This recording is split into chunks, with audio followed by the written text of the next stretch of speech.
Good morning, 7th class. Once again, this time we are continuing our chapter reading, and I am also explaining this chapter very deeply. And the chapter we are taking today again is heat.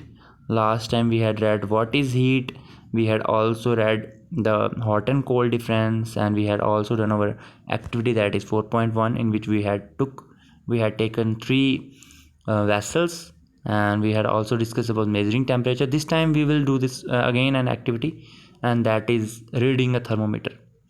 So let us begin. So reading a thermometer, let us learn how to read a thermometer. यहाँ पे thermometer को read करने के बारे में आपको बताया हुआ है कि थर्मोमीटर को जब भी आप रीड करते हो तो आपको दो बड़े बड़े मार्क्स दिखाई देते हैं. सो ये उनकी डिवीज़न्स होती हैं. ठीक है. सो डिवीज़न्स इन्होंने बताई हुई है यहाँ पे. बिगर मार्क्स जो होते हैं वो 1 डिग्री आपको रिप्रेजेंट करते हैं, और उसके बीच में 5 डिवीज़न्स होती हैं. ठीक है. मैं यहाँ पे आपको थोड़ा सा ड्रॉ करके बता दूंगा ताकि आपको थोड़ी कन्फ्यूज़न ना हो. कि मान लो यहाँ पे 1 आ गया, वैसे 1 तो होता नहीं है इसमें, लेकिन ऐसे 1 आ गया. उसके बाद ये छोटी छोटी सी डिवीज़न होंगी जो 5 होंगी, और जो बड़ी डिवीज़न होगी यहाँ पे 2 होगा. तो ऐसे थर्मोमीटर में भी डिवीज़न्स होती हैं. सो आपको बताया है 1/5 इज इक्वल टू 0.2 डिग्री. तो एक डिवीज़न, दैट मीन्स इतनी सी डिवीज़न जो होती है, इतनी सी डिवीज़न जो होगी वो 0.2 डिग्री सेल्सियस को रिप्रेजेंट करेगी. और अब आपको बोला थर्मोमीटर को आप यूज़ कैसे करते हो. थर्मोमीटर को यूज़ करने से पहले आपको एक एंटीसेप्टिक सोल्यूशन से उसको साफ़ करना पड़ता है. एंटीसेप्टिक आपका कोई भी सोल्यूशन हो सकता है, बट वो पहले स्पिरिट से साफ़ करते थे वो. पर एंटीसेप्टिक में यहाँ पे आपको कुछ भी डेटोल वगैरह से आप साफ़ कर सकते हो.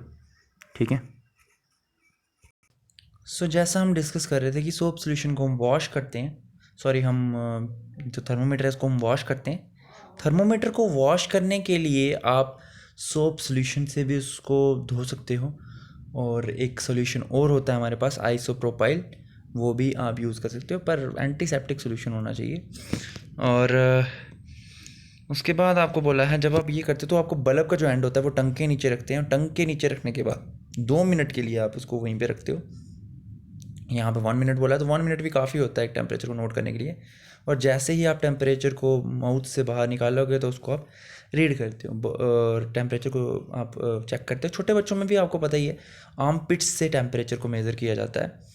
सो टेम्परेचर हमेशा यूनिट एंड से स्टार्ट होता है in case of degree Celsius. और सेल्सियस डिग्री के साथ साथ आपको एक यहाँ पे और कंसेप्ट यहाँ पे दिया हुआ है. The normal temperature of human body is 37 degree Celsius. Normal temperature जो होता है वो 37 डिग्री सेल्सियस होता है. सो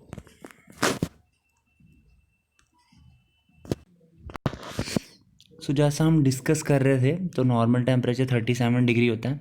क्या क्या प्रिकॉशंस की ज़रूरत है यहाँ पे. थर्मोमीटर को प्रॉपरली आपने वॉश करना है एंटीसेप्टिक सोल्यूशन से, और इंश्योर करना है, आपने ये देखना है कि जो मर्करी का लेवल है वो 35 डिग्री से कम होना चाहिए. और टेम्परेचर को जब भी आप देखोगे तो आपने जो थर्मोमीटर होगा उसको स्ट्रेट रखना है, और वहाँ से आपको उसकी लाइनिंग दिखाई जाए. टिल्ट करके नहीं रखना है, क्योंकि टिल्ट करोगे तो आपको टेम्परेचर गलत भी पता चल सकता है. सो थर्मोमीटर को आपने प्रॉपरली हैंडल करना है केयर के साथ और हार्ड ऑब्जेक्ट के साथ, ताकि वो स्ट्राइक ना करे. और जब भी एक और चीज़ हो, ये प्रिकॉशन यहाँ पे लिखी नहीं है बट मेरे अकॉर्डिंग होनी चाहिए, कि जो भी प्रिकॉशंस हो उसको आपने टीथ टच नहीं करने हैं आपने, जब भी थर्मोमीटर को आप टेम्परेचर से मेज़र कर जब थर्मोमीटर से आप टेम्परेचर को मेज़र करते हो. ठीक है. और उसको टाइटली होल्ड भी नहीं करना है आपने थर्मोमीटर को, ये भी यहाँ पे लिखा हुआ है. फर्दर मूव करेंगे आगे. This is your activity number 4.3 sorry. So 4.3 में आपको बोला है कि आप बॉडी टेम्परेचर को मेज़र करो, और बॉडी टेम्परेचर को मेज़र करने के बाद आप ये देखोगे पर्सन का, लोगों के टेम्परेचर को आप मेज़र कर सकते हो. ये आप घर पे भी कर सकते हो टेम्परेचर की मेज़रमेंट, और आप देखोगे कि पर्सन का नाम और टेम्परेचर कितना आ रहा है, कि क्या सभी पर्सन्स का बॉडी टेम्परेचर 37 डिग्री है, और टेम्परेचर पर्सन्स का कुछ 37 डिग्री भी नहीं होगा, स्लाइटली या लोअर थोड़ा डिफरेंस रहता ही है. सो नॉर्मल टेम्परेचर 37 डिग्री होता है. इससे आपको पता चल जाएगा जब 3-4 लोगों का सेम टेम्परेचर आ रहा है, that means normal temperature of human being is 37 degree Celsius. So clinical thermometer इस तरह से ये डिज़ाइन हुआ है कि इसमें आप बॉडी को ही बॉडी के टेम्परेचर को ही मेज़र कर सकते हैं, क्योंकि ह्यूमन बॉडी का जो टेम्परेचर होता है वो नॉर्मली फ्रॉम 35 डिग्री सेल्सियस से लेके 42 डिग्री सेल्सियस के बीच में रहता है। इसी की रीज़न की वजह से जो हमारा जो क्लिनिकल थर्मोमीटर है, क्लिनिकल थर्मोमीटर वो आपको पता चल ही गया होगा कि क्लिनिकल थर्मोमीटर वो होता है जो हम घर पे यूज़ करते हैं for measuring over body temperature. So clinical thermometer क्या करता है, हमें टेम्परेचर बताता है फ्रॉम 35 टू 42 डिग्री सेल्सियस, जो एक ह्यूमन बीइंग का नॉर्मल टेम्परेचर होता है। और यहाँ पे आपको बोला है कि ये यासिर यहाँ पे थोड़ा सा शरारती हो गया, क्योंकि यासिर यहाँ पे स्टूडेंट का बोला हुआ है और एक स्टूडेंट के बारे में बताया हुआ है। सो यहाँ पे यासिर के बारे में बताया है कि यासिर ये बोलता है कि क्यों ना इसी जो क्लिनिकल थर्मोमीटर है इससे मैं मिल्क का टेम्परेचर मेज़र करूँ। तो मिल्क अब आपको पता ही है, ऑलमोस्ट बॉयल जब करेगा तो 100 डिग्री सेल्सियस पे बॉयल करती कोई चीज़ 100 डिग्री सेल्सियस पे करेगा, लेकिन यहाँ पे टेम्परेचर ही कितना है 42 डिग्री सेल्सियस, तो ऑब्वियसली वो ब्रेक कर सकता है वहाँ पे थर्मोमीटर। तो यहाँ पे ये चीज़ नहीं हो सकती है। इस चीज़ को ओवरकम करिए, इस चीज़ का इलाज भी है हमारे पास। So in this case we will use laboratory thermometer, ठीक है। सो इस केस में हम कौन सा थर्मोमीटर यूज़ करेंगे, लेबॉर्ट्री थर्मोमीटर। तो लेबॉर्ट्री थर्मोमीटर में क्या होता है कि क्लिनिकल थर्मोमीटर से आप बॉडी टेम्परेचर को मेज़र करते हो, लेकिन लेबॉर्ट्री थर्मोमीटर से आप कोई भी ज़्यादा टेम्परेचर की चीज़ को मेज़र कर सकते हो। ये मैक्सिमम टाइम्स आपके लेबॉर्ट्री में होता है। और ये थर्मोमीटर लेबॉर्ट्री थर्मोमीटर इसीलिए होता है क्योंकि इसकी जो रेंज होती है वो काफ़ी ज़्यादा होती है। यहाँ पे आपको दिया है range of laboratory thermometer is around -10 degree Celsius to 110 degree Celsius, ठीक है। एक लेबॉर्ट्री थर्मोमीटर जो होता है वो -10 डिग्री सेल्सियस से लेके 110 डिग्री सेल्सियस तक होता है, ठीक है। सो एक पर्सन का जो क्लिनिकल थर्मोमीटर होता है वो अराउंड -35 से लेके 42 डिग्री सेल्सियस तक होता है, लेकिन जो लेबॉर्ट्री थर्मोमीटर होता है वो -10 डिग्री सेल्सियस से लेकर 110 डिग्री सेल्सियस के अराउंड होता है। और ये लेबॉर्ट्री थर्मोमीटर में ये एक बहुत ही ज़्यादा प्लस पॉइंट है। सो अब आपको बताया है different types of thermometer are use for different purposes. हर एक टाइप के थर्मोमीटर अलग अलग टाइप के लिए यूज़ होते हैं। तो मैक्सिमम और minimum temperature of the previous day reported in the weather reports are measured by thermometer called the maximum minimum thermometer। अब आपको पता है रोज़ हमारे टेम्परेचर को मेज़र किया जाता है जगहों के, और उन जगहों के टेम्परेचर को मेज़र करने के लिए हमारा एक स्पेशल टाइप का थर्मोमीटर इन्वॉल्व होता है, इसको आप बोलते हो मैक्सिमम मिनिमम थर्मोमीटर। सो ये मैक्सिमम मिनिमम थर्मोमीटर जो है ये यूज़ होता है। So you would need this information to read the thermometer. और ये आपके सिर्फ कहीं ना कहीं मैं कह सकता हूँ वेदर रिपोर्ट्स के लिए मेजर होता है मैक्सिमम मिनिमम थर्मोमीटर। अब हम बात करेंगे लेबॉर्ट्री थर्मोमीटर की दोबारा से। तो लेबॉर्ट्री थर्मोमीटर -10 डिग्री सेल्सियस से लेके 110 डिग्री सेल्सियस के अराउंड होती है, और इनमें थोड़ी सी डिविजन्स भी थोड़ी सी ज़्यादा होती हैं, वो आपको दिख ही जाएगा।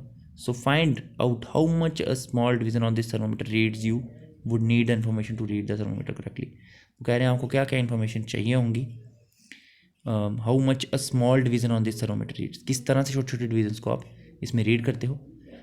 You would need this information to read the thermometer correctly, आपको इन्फॉर्मेशन चाहिए होगी ताकि आप थर्मोमीटर को करेक्टली रीड करो। अब हम फर्दर इस टॉपिक पे मूव करेंगे। लास्ट टाइम हमने 43rd पेज पढ़ा था और अब जो पढ़ रहे हैं वो 44th पेज नंबर है। सो 44th पेज नंबर पे आपको बोला है कि उसमें आपको बोला है कि प्रिकॉशंस जो आपको चाहिए होती हैं वो क्या क्या होनी चाहिए while using laboratory thermometer. So the laboratory thermometer should be kept upright not tilted. Same बात कि सीधा रखना है आपको, जैसे यहाँ पे इन्होंने रखा हुआ है, आप देख रहे हो सीधा रखा है, टेढ़ा नहीं रखा है।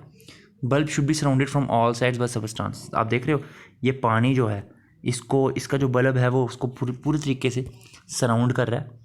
The bulb should not touch the surface of container. और आप देख रहे हो, ध्यान से देखो कि ये कंटेनर को टच भी नहीं कर रहा है पूरे तरीके से, मतलब बीच में है और पूरी तरीके से पानी में ये के अराउंड है।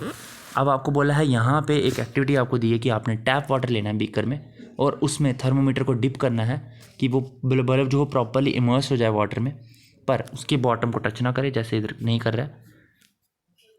उसके बाद आपने क्या करना है कि मूवमेंट को मेज़र करना है थर्मोमीटर की, और ये देखना है कि धीरे धीरे जो उसमें मर्करी का थ्रेड होगा वो बढ़ता जाएगा ऊपर की तरफ, ठीक है। तो इस तरह से लेबॉर्ट्री थर्मोमीटर चीज़ों को मेज़र करता है। आपने इस रीडिंग को मेज़र करने के बाद इस टेम्परेचर को मेज़र करने के बाद आपने उसको लिखना है और compare temperature of water recorded by each student in the class, और क्लास में जितने भी स्टूडेंट्स होंगे सभी उसको मेज़र करेंगे।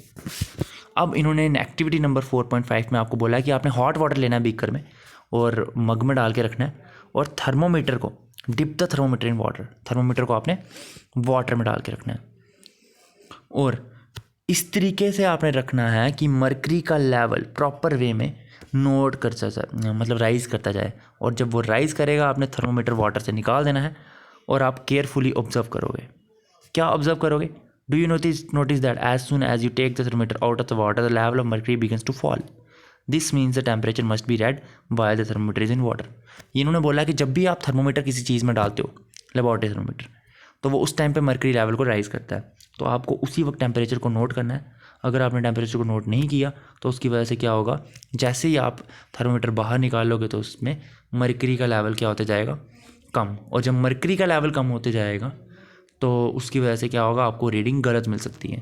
तो लेबॉरेटरी थर्मोमीटर के केस में आपको जब भी टेम्परेचर मेज़र करना होता है आप उसको अपरेटस में सेट करके, दैट मीन्स जैसे आपने वाटर में रखा था उसी वक्त आप चेक कर सकते हो। पर क्लिनिकल थर्मोमीटर के केस में ऐसा नहीं होता है।